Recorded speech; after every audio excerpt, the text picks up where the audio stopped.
So my name is Oleksandr Andrushchenko. I'm working for EPAM Systems. We are based in Ukraine, Kyiv.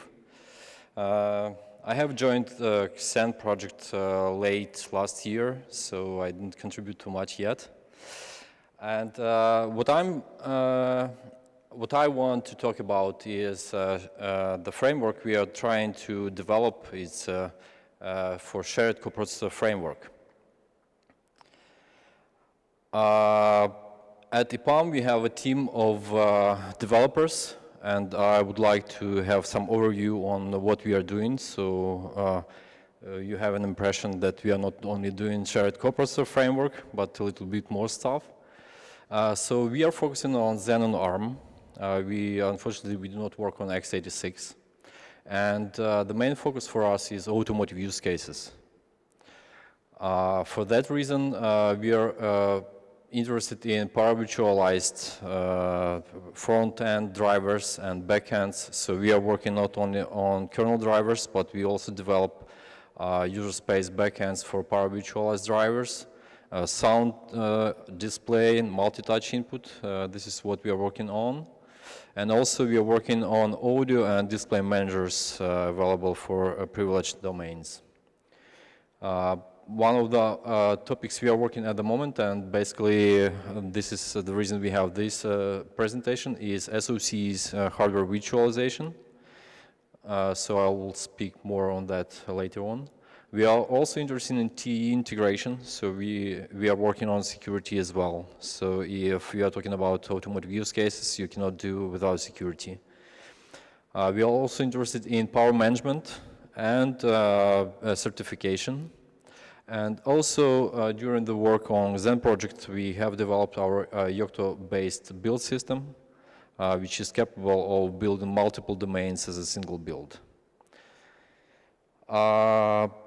We are open source. We have all our source open and fully available on GitHub. You can find us, and all work that we have is open. We do not have anything proprietary. Okay, so what I will talk about is why one would need to share a coprocessor and why it is so important in automotive use cases. How to schedule that virtual coprocessor. This is a little bit different from what we see while scheduling virtual CPUs. What are the approaches to configure those shared coprocessor, because those can have multiple configurable options, and how to deal with that. Iommu support is crucial for our use cases because we have unprivileged domains which cannot guarantee some, cannot give some fulfill some requirements from real hardware running in unprivileged domains. What would we do if we have proprietary code? And this is always the case, that if you want to build something, you will face that there are components of your system which cannot be open source, unfortunately. And as an example, I will show what we did for virtualizing a GPU. So, what is the background? Why do we need to bother about that? So if you take a look at current ARM-based SoCs, you will not find a CPU anymore. So instead, you will find lots of companion chips inside, because this is a system on chip, actually. So we can find GPUs, we can find multimedia encoders, so you can encode and decode video in hardware. We can find DSPs, which can be used for echo cancellation, for example. We can find FPGAs, whatever else you can name. So there are lots of stuff which is in SoCs at the moment, and vendors of that hardware are expecting us to use that. Mostly those processors are used to offload some hard work from CPUs to specific hardware which is capable of doing that faster and not loading CPUs. The problem we see with that is this is all good if one OS rules the whole SoC. So for example, if you run Android in your cell phone, it is happy because it can touch whatever it needs. It can use DSPs, FPGAs, GPUs, whatever. But in our case, if we are talking about Zen, this is not the case anymore. So you cannot allow one OS to use all the hardware which platform provides. And at the same time, what we have to do is we need to isolate parts of the system because there are mission-critical parts of the system running on the same SoCs, and you cannot allow it to, for example, you cannot allow some unprivileged domain to crash your system just because video encoding failed. So for that reason, we have to isolate parts of it. How we can do that? So one thing which comes into our mind, if hardware supports splitting that hardware between different parts of the system. So for example, your display subsystem can allow you to split part of it between different domains. So it can be a solution if that particular platform supports that. Another way is to just have some trade-off and to understand which parts of the system can be given to some domain. So for example, if you have one domain, I will speak on automotive use cases. So for example, you have an instrument cluster. This is a domain which draws all those tachometers, speedometers, etc., which is a mission critical part of the system because you always need to know your speed, for example. And if you have some multimedia domain running videos or etc., you will have to do some trade-off on deciding which part of the system will have some specific hardware, for example, GPU. So both of the domains need to draw something, but you have to decide which one will own hardware. So in that case, part of the system will use hardware and some part of the system will use software. If we talk about using software, it means that this will be a load for your CPU. And one of the options is, of course, power virtual devices. But for power virtual devices, this is not convenient for some of the use cases to implement that. So for example, you may know I was bombarding mailing lists with sound and display. So it can be done for, such simple use cases. But just imagine that you have to think about virtualizing OpenGL. You can count number of API calls in that. You can think about you have to think about that every company which provides you with their own OpenGL solution. Okay, this is API, it has a standard, but after that you can you will see extensions which are not standardized, and every company will have their own extensions to that standard OpenGL. So this is not feasible to implement those protocols as power virtual devices. So briefly, these are the problems we face while working on that. So I was speaking about how can we split hardware and what we can do in software. So what we normally see in our use cases, we have DOM0, which is privileged domain. We may have driver domain. Why this is important? Because driver domain can also fail. And if you have mission critical system components, then this is not allowed to do so. So there should be someone who will restart drivers which can fail. And as Lars already showed, there are security issues not only in user space, but in kernel as well. So this is also a point where you can fail. So we have DOMD, driver domain, which also runs some of the backends. You can see audio and display backend in this driver domain because we are working on ARM, which does not have QEMU. So we are running our backends as user space applications. Instrument cluster.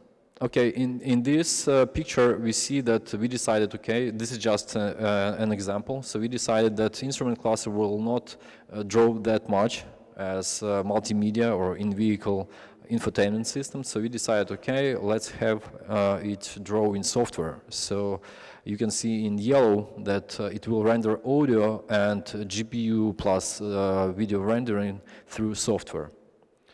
And in-vehicle infotainment is demanding for media encoders, so you can play audio, video, encode your cameras, etc. It will require a lot of GPU power, so it will use Vulkan, OpenGL, etc. So for that reason, we gave it almost direct access to graphics hardware and encoders through some kind of pass-through. So in this case, a driver domain will own display and audio. Safety domain, which can run a driver assistance software, may run some custom hardware, just like specific FPGAs programmed for this kind of tasks. So this one of the ways to build the system where you split and use para-virtualized drivers. One of the most important drawbacks of this is that basically we have those software blocks.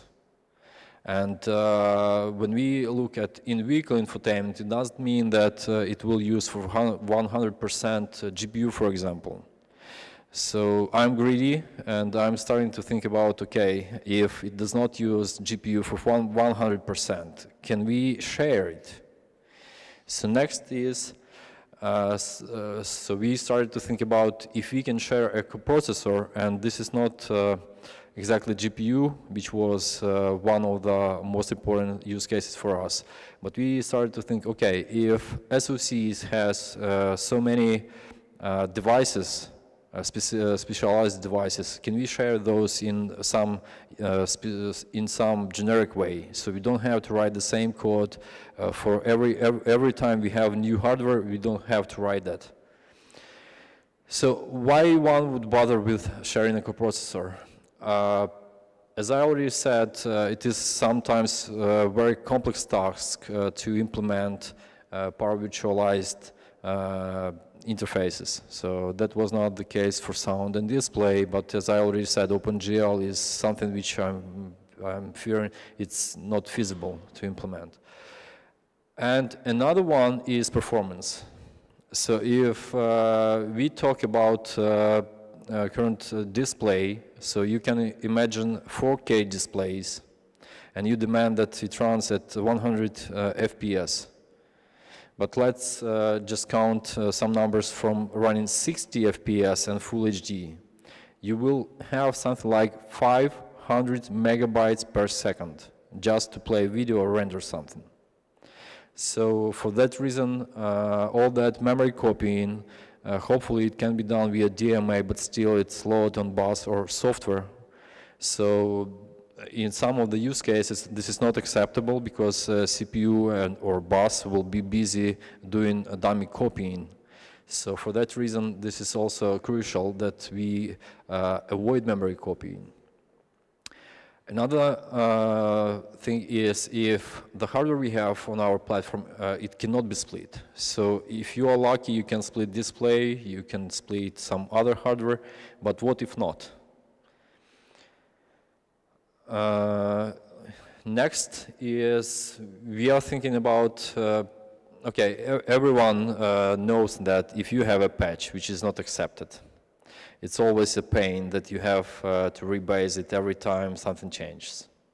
So for that reason, we would like to have the guests fully unmodified. So if they want to run some version of a firmware driver pair, if we can avoid making alterations to that and trying to change, for example, in-vehicle infotainment, force it to use older driver, it can be sometimes not even possible to do so.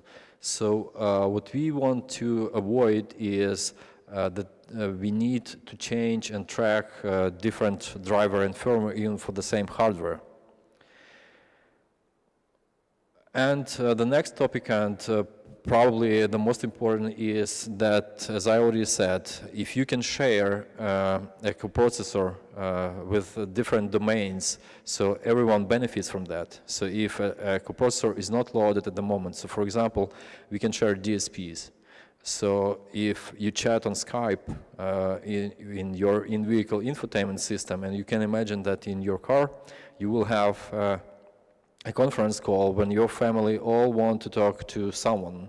So those guys sitting on the back, they also have mics, so they all want to speak. And if you are in the car, you will have echo. So you have to deal with that somehow. So for that reason, for example, you can share DSP, which will implement that those echo cancellation mechanisms, algorithms. And at the same time, you're a driver, so if you want to place a call, you also have to benefit from those DSPs and not implement echo cancellation in software. So for that reason, if you can share some hardware block, which allows you to do that in hardware, not in software, you will have less CPU load and much more to do something else. There is no answer to what needs to be shared or what needs to be para-virtualized. This is case by case, because some of the cases, and I will expect that we will have some of the devices like GPS, for example, which can be easily shared, or something like simple devices. So in those cases, I would expect that we have para-virtualized protocols and drivers, but there are cases where you have to decide what needs to be done. Okay, so what changes if we can share a coprocessor? In that case, if we have, this is just for illustration that virtual devices put on Zen level, but they will live somewhere. So this is just showing a use case where we have virtual devices, and from that point of view, every domain can use a virtual device, not even knowing that it uses virtual device. So you don't have to change drivers, you don't have to change firmware which runs, and normally you just run your domains, and you have to implement some level which will implement that virtualization of those devices. So in that case, as we see with shared coprocessors, we are all happy. Hardware is utilized because it is virtualized, and if some of the domains does not need hardware at the moment, it can pass it to other domains. And also, if hardware is fully loaded, we can have some prioritization. So we have some mission-critical components of the system which must run, and we have some infotainment, for example, systems which may run. So this is why we started to talk about shared coprocessor framework. For short, we will call it SCF.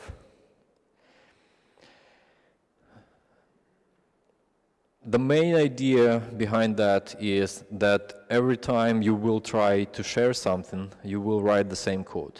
So we want to avoid that from the very beginning. So we have some unified framework which allow you to some extent to implement whatever you want. I mean, coprocessor found on the system.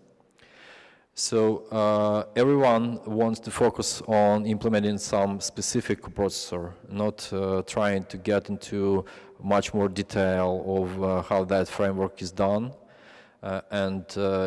We are all busy, and we want to make it as soon as possible available. So probably this framework will allow you to start developing your coproc, not developing yet another framework, which we are trying to do. So the goal is to make that coproc framework unified. And what we also would like to see that if this framework is accepted, and we all start contributing to it, so everyone will benefit from it. So basically, if we take a look at a coprocessor, what needs to be, what properties of that coproc we need to care about. So normally we have memory mapped I/O ranges. It can be as simple as one range or multiple ranges. We can deal with interrupts. We have to deal with a tough topic, which is power reset clock management, because we are talking about hardware blocks, and naturally they all have power clocks, and you have to control that. We also may talk about Iommu context or contexts, because this is also very important, because we are talking about using hardware from unprivileged domains, and you have to guarantee that hardware sees contiguous blocks of memory. So this is yet another problem. And there are use cases where a coprocessor may have its own MMU. So this also complicates the design and the use of those coprocessors. Yet another topic is, when we first started to do POC on sharing a virtual GPU, we were thinking about, okay, can we do nothing and have it for free, so we can reuse a scheduler from Zen and have our POC implemented that way? But it came out that, okay, we cannot use schedulers from Zen directly. That is the reason why we started to look into some simpler schedulers on our side. And what is the reason for that? So there are hardware blocks which do not allow a context switch, or they have no possibility to implement that context switch, or context switch may take hundreds of microseconds. And this is the first problem that we see. So this is not that easy as, as in virtual CPU case, where you can do that context switch, but you may deal with hardware which was not taught to do so, and either it is not possible to context switch, or it takes quite some time. Another problem that we see here, that vCPU, which domain owns at the moment, does not mean that virtual hardware also needs that vCPU. So vCPU does not equal to vGPU, for example. A reason for that is that you may have use cases where you schedule a work, and this work is offloaded to some hardware. And vCPU is not busy at the moment, so it just waits for hardware to finish something. And hardware is busy at the moment. So from Zen scheduler, it will look like, okay, this vCPU can be freed, because it does nothing, it waits. But it doesn't mean that this domain doesn't do any work, because the work was offloaded to hardware block. And scheduler has little knowledge about that. Actually, it doesn't have any. So for that reason, there is a use case when one of the points why we cannot use the scheduler. There are use cases where vCPU is active, domain is active, but it doesn't use hardware at all. So for example, if you talk about vGPU, you can draw some picture on the screen, it is rendered, but you do not produce any other picture, and you don't need OpenGL, etc. So a domain is doing some other stuff, but it doesn't use that hardware block at all. So if we tie vGPU to vCPU, it means that vCPU is busy, vGPU is idle, and this is not fair. Yet another problem that we faced is that if you have Iommu, it needs to be switched. So whenever you switch a coprocessor, you have to deal with Iommu context as well. And it's also a lengthy task, so you will spend quite some time doing so. So there are some basic requirements for Coproc scheduler as we see it at the moment. So one of the issues that we faced is we do not have a clear vision on how to deal with the priority of a guest. So there are different guests which utilize hardware, and we have to prioritize those. So mission critical tasks are not do not suffer from non-mission critical domains. How to measure if a coproc is loaded or not? This is a question which will allow us to make some generic solutions for implementing schedulers for virtual coprocessors. So we can have some generic metrics which allow us to understand if a particular coproc is busy or not. So not all the hardware has some performance counters or something like that, which will show you that, okay, I am loaded for 100% or I am idle. So use case by use case, we'll have to define the way to unify those metrics. So those can be used by a scheduler to understand if a next virtual coprocessor can be scheduled. Okay, so we are lazy, so we do not want to implement anything, so we started to looking at what we already have. And we did quite some quick analysis, and we do hope that community will help us to identify the right way to do so. So we were looking into the existing schedulers, and especially we are looking at real-time, because it can be crucial for automotive use cases, because you have to guarantee something. So we will look into the schedulers, and at the moment we see that those cannot be used as is. So we have to modify those heavily in order to tailor to those to what we need. So there is a question. Do we need to implement or re-implement the same for our framework? Or, okay, we can somehow reuse or modify the existing ones. And we still have no clear answer for which use cases we will need real-time. You may probably saw on the mailing list we started our experiments on real-time on ARM. So we are trying to get deeper into that and understand how will it fit our system and what needs to be done on that. So this is why we are also looking at real-time in coprocessor scheduler. Yet another question which is also on the mailing list is you need to configure it. And in our POC, we were not limited to some generic solutions. So what we did, we started to think, okay, what we need to actually configure. And no surprise, but you have to configure different memory ranges. You have interrupts. You have to configure Iommu, etc., etc. And there are actually two use cases when you need to configure. In case of privileged domains, you cannot use a configuration file passed to Zen, for example, to tell, okay, DOM0 or DOM0 has to be configured this way.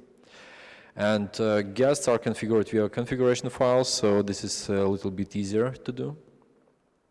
And also, we are thinking about having that configuration not available not only for per domain basis, but you can imagine that, for example, you have a GPU which can run OpenGL and, surprise, OpenCL. So in that case, you can have multiple virtual coprocessors running in the same domain. This is actually for the hardware and the firmware drivers which cannot support running concurrent firmware at the same time. So you will have two virtual coprocessors running in the same domain. So for that reason, we started to look into how it can be configured. In our POC, we used bootargs and we used device tree, but device tree is ARM specific mostly. So this is not the way to go. So in the current implementation, as you can see, what we use is bootargs, as I said, to configure DOM0, and we have partial DTBs for DOMU and configuration files for unprivileged domains. In our setup, we only have DOM0 and DOMU.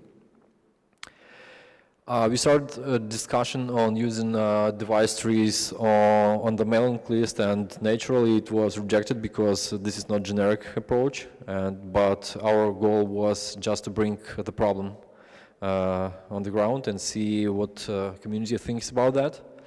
So the problem we face is we need to pass some structures to Zen, so we can pass all those multiple ranges, interrupts, etc., etc.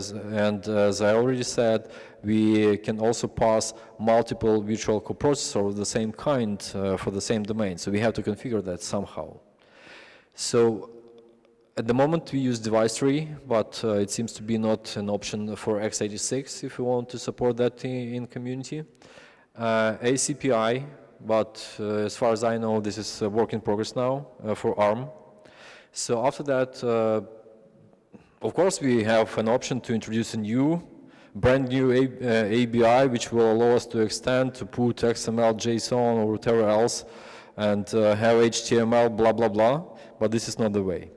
So for that reason, what we would like to ask the community is to participate in that discussion, so we can all together have some decision on how it can be done, so it is acceptable for both x86 world and ARM world.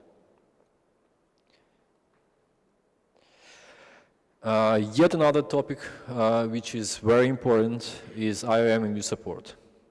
So most of the hardware expects to see physically contiguous memory for doing DMA, and this is a problem for us. So for the example which I gave you on 60 FPS and Full HD, you have to copy 500 megabytes per second. Naturally, you don't want that to be copied, and you want to have DMA utilized for doing that. But in case of DOM-U, which is unprivileged, you cannot guarantee that the pages you have in DOM-U, which it sees as physically contiguous, are actually physically contiguous. One of the options is we can map unprivileged domains one-to-one. It is always an option, but this is not good. We can also have, if some of the hardware blocks have their own MMU, you can also implement that by reprogramming its MMU to use pages which you provide from DOM-U. So hardware sees those as contiguous. You are lucky if you have that MMU support in your hardware, but you are not lucky that you have to trap that access. You have to reprogram, you have to page walk, etc., which eats time. So if we have Iommu, so we can overcome those problems with much better performance. One-to-one mapping is not required anymore because it is done by Iommu programming. We have better memory isolation, so you can control even the same virtual coprocessor can be controlled on memory access ranges. We can overcome 4 GB limit because DOM-U may run, say, above 4 GB, but hardware still expects to see something as a 32-bit DMA address. So with Iommu, it can be done.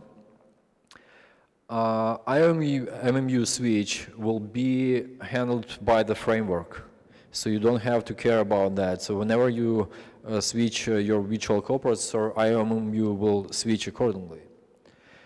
We hope that Iommu will also allow us to have no changes to the existing firmware and drivers, because you don't have to do any magic on 4 GB use cases, for example.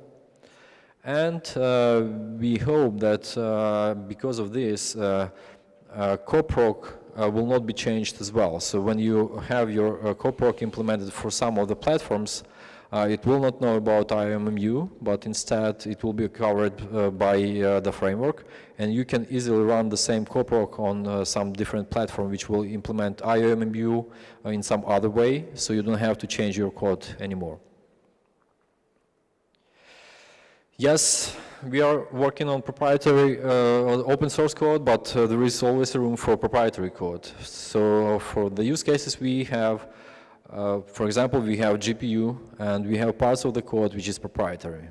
Unfortunately, we cannot make without it, so we have to deal with it somehow. So it means that we have to put some part of the code we will have for a specific coproc into some black box, which will allow us to either use binaries from a hardware vendor, or because of licensing issues, we have to hide it. Options which we currently working on will be discussed in Volodymyr Babchuk's presentation later this day. So I will not focus on that, but what we are thinking about is using of stub domains and EL0 applications. So when we have some solution on that, that solution will be adopted by the shared coprocessor framework as a working solution, so we can implement that and make coprocessor framework ready for that.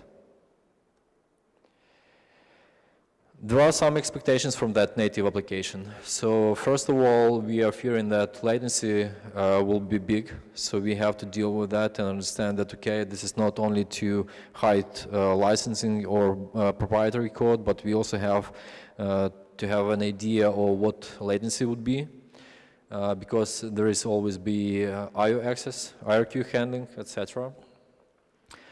Native application would probably allow us to increase, to make better system stability, because you will have a possibility to recover from misbehaving proprietary code. So, for example, if you have a binary, you know nothing about how it is implemented, and for example, for some mission-critical domains, it will be not acceptable if system hangs just because video stopped.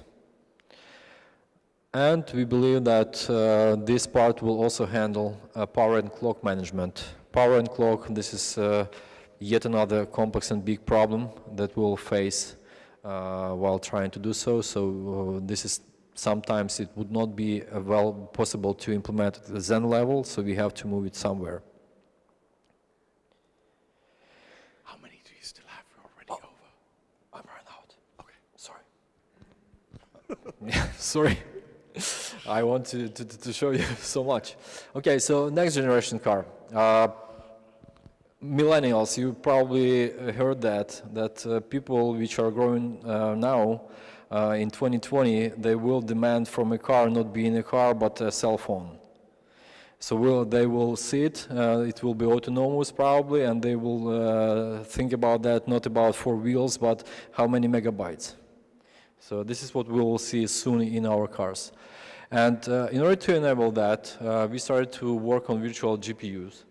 Because if you see amount of graphics we need, virtual GPU is one of the most important parts of the system. There are cases where you need it. As I already said, we have instrument cluster which shows speedometer, tachometer, and all sensitive information. We may have head-up display which will show maps, etc. On your window. In-vehicle infotainment, not only for the front seats, but for rear seats, and you may have 6 of those. So for this reason, performance is viable to us, and we cannot use para-virtualized OpenGL. And we also have to deal what happens if something crashes. So at the moment, we have a POC, which is limited, but it still working. It is based on Renesas H3 Salvatore X board. It uses currently Iommu. It is implemented as a power off-on sequence, although Renesas has a solution, Imagination, which is graphics for Renesas. They have a solution to virtualize. But we are looking into security issues here, and what we need to do is we need to implement some fuzzer switch. But currently, for proof of concept, it's okay. We also need to implement a closer integration with Iommu. It is working at the moment, but we're still not happy how it looks like. And we also need to understand how will we deal with proprietary code for this vGPU. So this is what we did on SCF at the moment. So we shared initial document on shared coprocessor framework. It is a little bit outdated, but we hope to update that and bring it back to life so we can discuss it later. It was released for the community. We are discussing at the moment native applications approaches, which Volodymyr will cover later. We also started discussions on how to configure the shared coprocessor so we can avoid device trees. POC is publicly available. What we didn't start is a complex task on power and reset and clock management. You can imagine how many power domains exist in current SoC, so you have to deal with that. And the problem here is not only that we have to control power and clock, which is present as a part of that SoC, but you can have external ICs, just like power management IC, which is also uses some hardware interface, so you have to access and have some driver to access it. In this presentation, I just wanted to show what we are working on as a team at EPAM.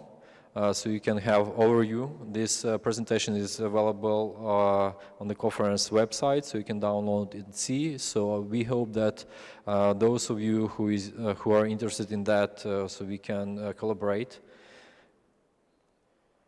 We are fully available at GitHub, so all what I was talking about and all the drivers, etc., we have fully available.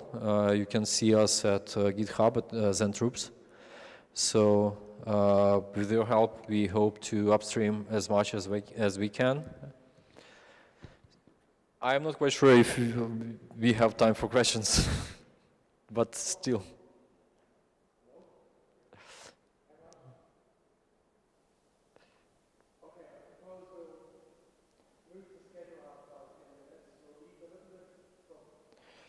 Sorry about that. Yes, please.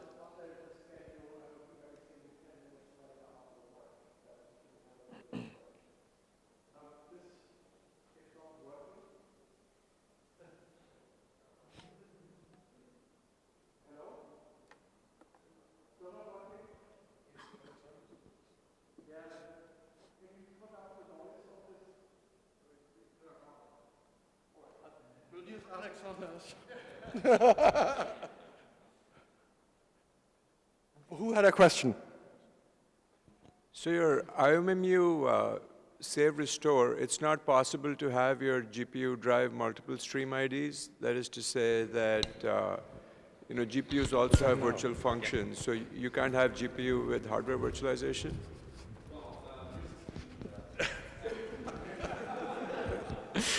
It is possible. So the firmware we are working with, it supports virtualization. So it allows you to share the same GPU with a privileged, non-privileged driver firmware model. So you can have access to the hardware from different domains.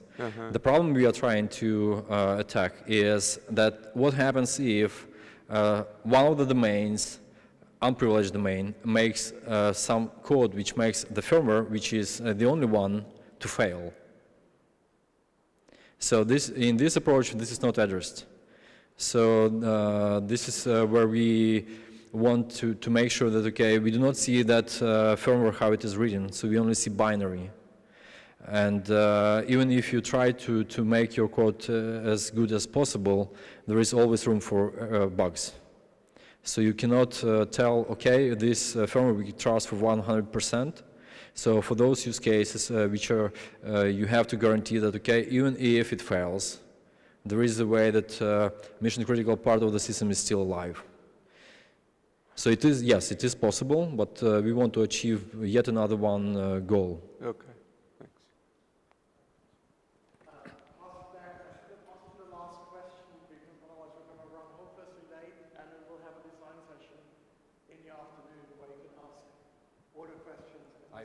I hope that we will have some more discussion on that. I have a high-level question. Because I saw your FUSA requirement, certification.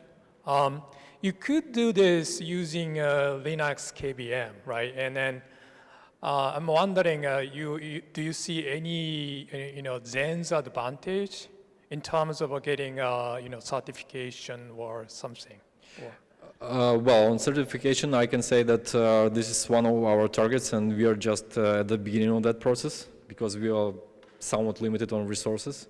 But still, this is a goal because you will have to deal with certification if you want to have some automotive use cases. So there is no final decision yet, but we are looking at different approaches, and we want to see what is available. But at the moment, we are doing that for Zen. All right, so that's the last question. Thank you. Thank you all.